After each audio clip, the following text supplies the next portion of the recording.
Tulina mikwano gyaffe abatutisse obubaka buno tubukuwe. Mikwano gyaffe abo battiimu One Love omuli ba CEO omukyala Yvonne Nakankaka ne papa waabwe Alan Uthman.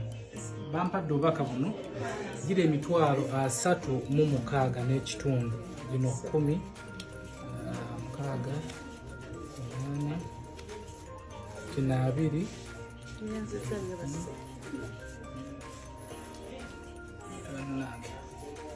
gamba zino gyo giri 16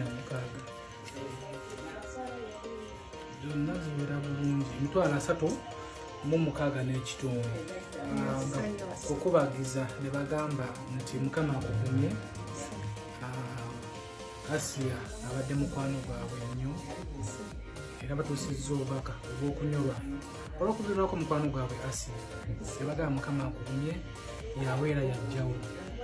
So tuyanza nnyo team One Love omuli omukyala Yvonne Nakankaka ne Mr. Othman Alan obubaka butuuse ne maama ali wano ali mu mbeera teyeeyagaza naye fenafena Asia atumye banange tweyanziza nnyo bannange mwebali kuziika mwebalire ddala Mukama abawe omukisa. Obona obubaka buvudde mu team One Love CEO Yvonne Nakankaka ne Othman Alan ne bamemba bonna bane bo batalinawo ku TikTok. Tubagala ne tweyanziza nnyo mwebale kuziika.